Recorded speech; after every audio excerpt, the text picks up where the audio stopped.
pa namang calamity.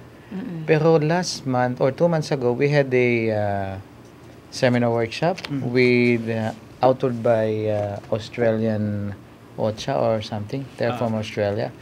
I don't remember, but it was a 5-day seminar workshop handled by Australians. Jim, can you tell us a little something about this workshop? I can't recall the exact activity. I think it was initiated by OCHA, the UN OCHA, United Nations Office of the HA is humanitarian assistance.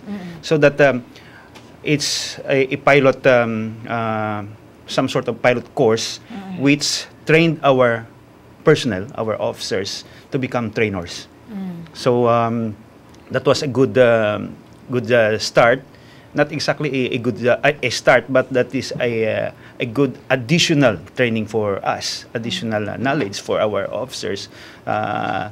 So yes, yung para madagdagan lalo ang kaalaman ng aming mga officers kasi that will involve bigger coordination, including yung other nations. Logistics-wise, sir, can you say we have improved or we have upgraded our facilities for disaster preparedness?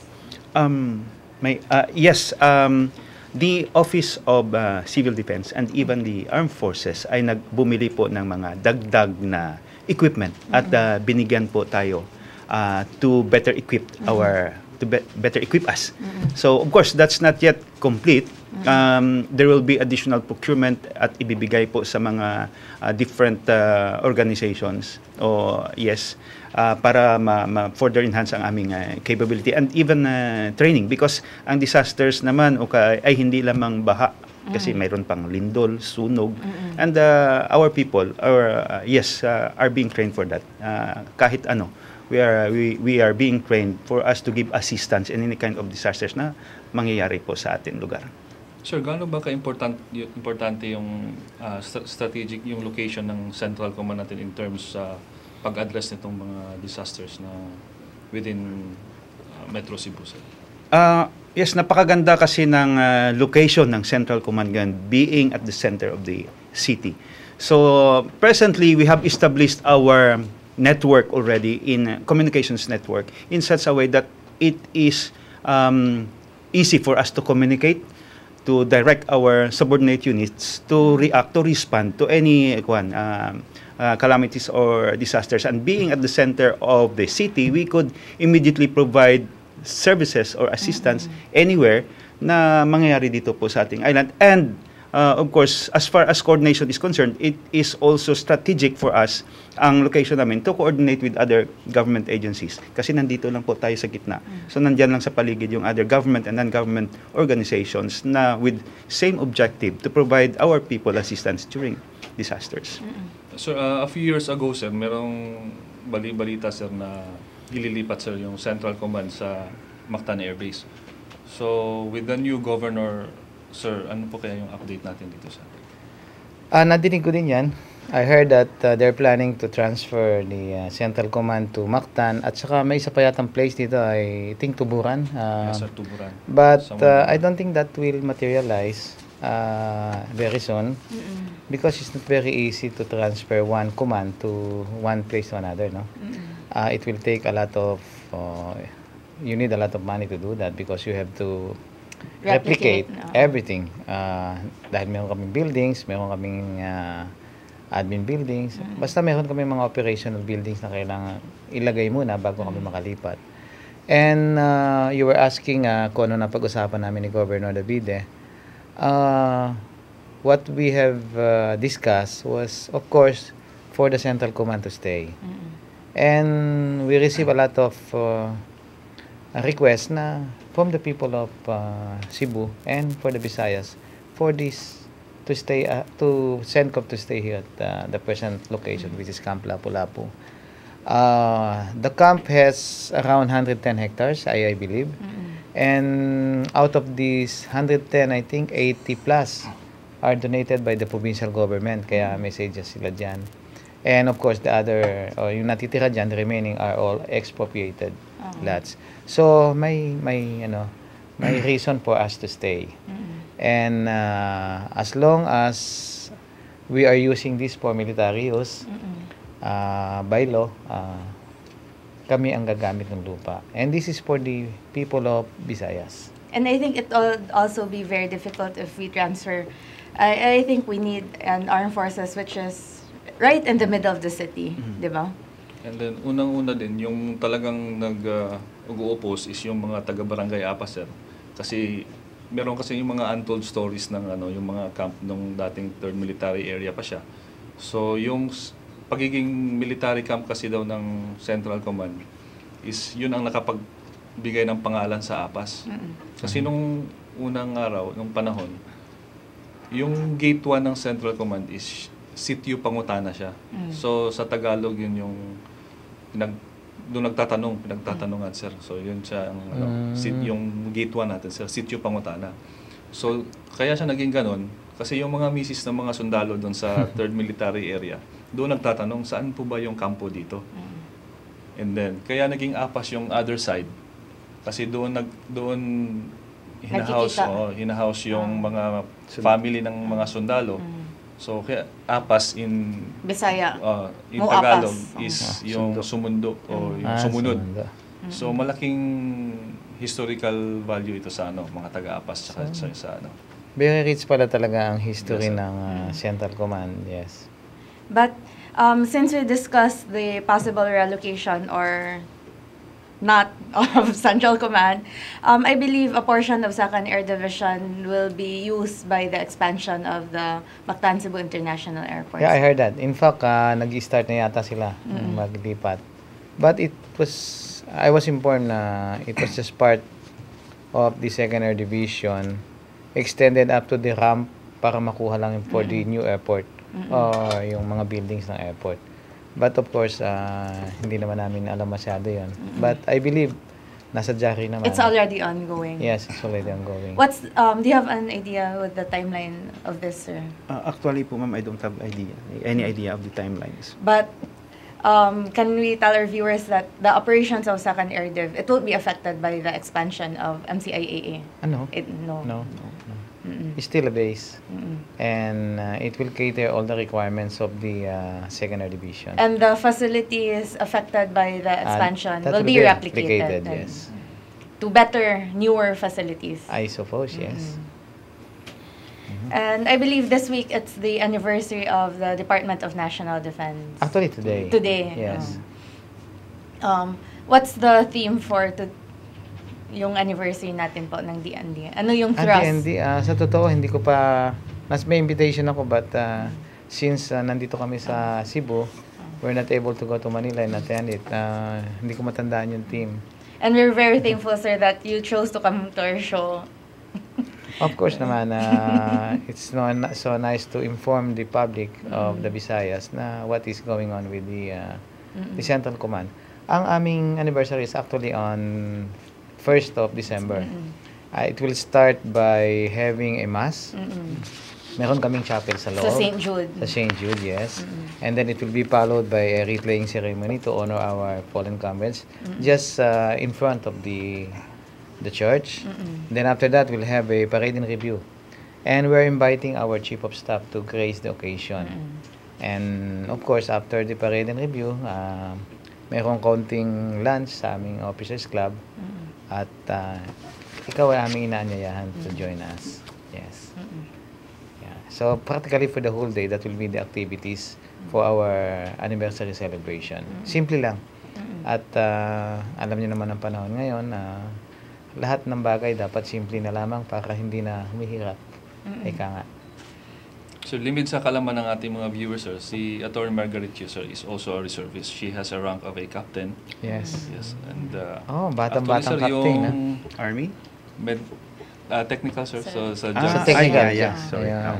And I think General Vivar doesn't remember me the last time he saw me. Actually, sir, yung one of our pre-anniversary activities sa Barangay Sinsin is kasama po sila, sir. Nagbigay ng legal advice doon sa almost 1,000 benefactors natin. Together with Captain Gochanko, another lawyer with the 5th Technical Administrative Service Brigade. Nag-servisyo yung Then we also have Captain Botanas, Brian Botanas, our chaplain, our doctors, our medtechs.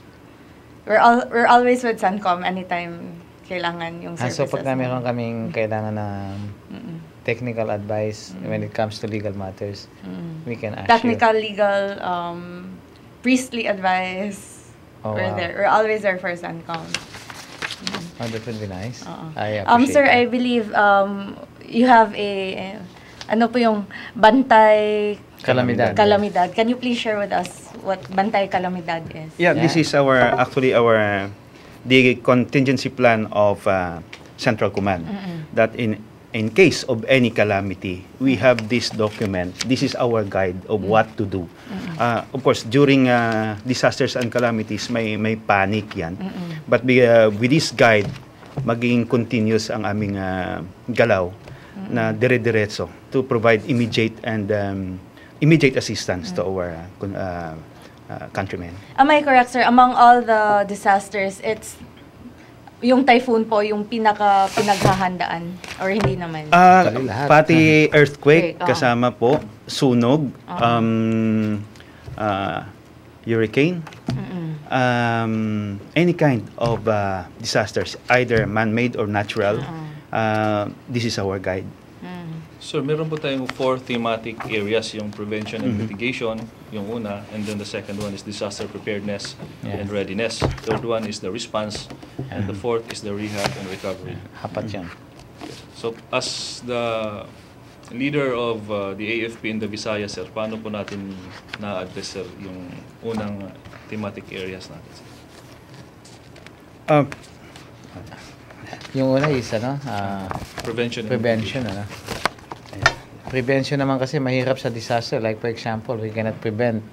Hindi naman natin pwedeng iwasan yung bagyo o kaya lindol. Pero yung mga man-made, ayan, may pwedeng prevention yan. Ang dami kasing epekto ng climate change yata eh. So, even calamities apektado dito. So, anong pwede natin sa prevention dyan? Siyempre, kailangan ayusin natin yung ating mga mountains. Dapat siguro magkaroon tayo ng maganda-ganda yung training, nga. At saka madami tayong projects para doon sa mga preventions. Maraming nakalagay dito. Pag binasa ko to, baka abutin tayo ng 2 oras. So, maybe you can summarize it. Yes, sir. In phase 1, that is pre-disaster, and we are talking about thematic area 1 and thematic area 2. This thematic area 1 is all about disaster prevention and mitigation. So, the goal of this is to assist in avoiding hazard and mitigating their potential impacts by reducing vulnerabilities and exposure and enhancing the capacities of communities that can make them disaster resilient. So, isang halimbawa dito, we want our countrymen to be conscious about yung even sa garbage disposal, hindi yung basta na lang tapon ng basura, dahil alam natin sa kanila, nire-remind natin sa kanila na ang ginagawa nila ay magiging sanhi ng pagbaha. So, by telling them, that is one form of prevention na hindi mangyayari nga ang baha, and that will mitigate the I think situation. tama yun, sir. Like, as simple as properly disposing of our trash, Yes. we can solve the flooding problem Flooding because we problem, can't depend on the government forever to stop this. We must do our Share. share. Yeah. And also, yung dati, sige lang ng sige sa pagputol ng puno.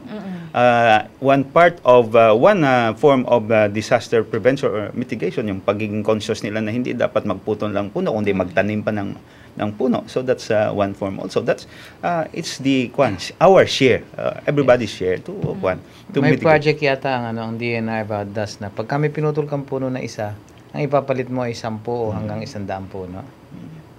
Okay, Yes, sir. before we continue, let's take another break.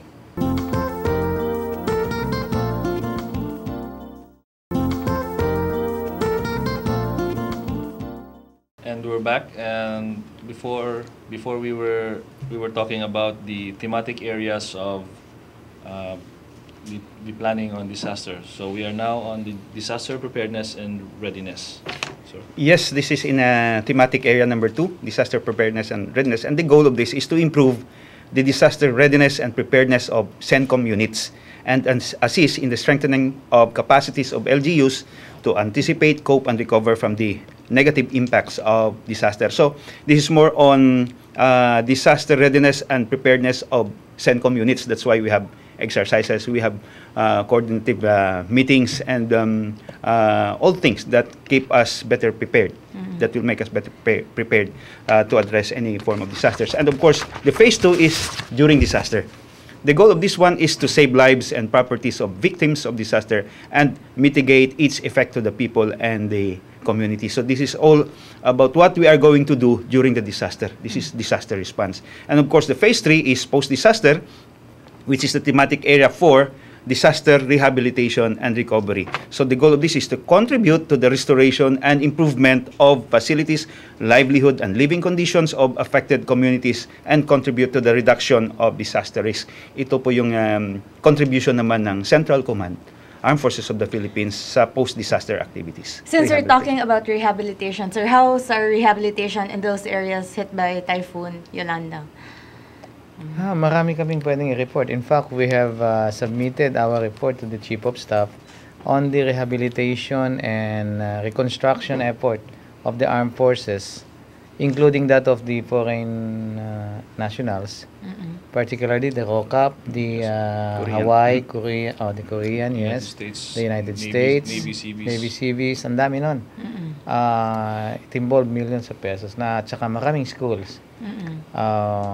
Hindi lang namin dala yung listahan nun, but I can assure you ang dami 60 schools po sir yung na-build natin. In partnership with our, of course, ang Army's 53rd Engineer Brigade. Yes. So malaki talaga yung tulong ng ating Army pagdating dito sa rehab and recovery. I think not only schools, housing. Houses, yes. Housing. Yeah, mayroon ding Mga veterans houses pa yan. Ang Yes. dami. And Listed, government. they're all listed. may but mostly majority ay talagang schools. Karamihan is schools, yes.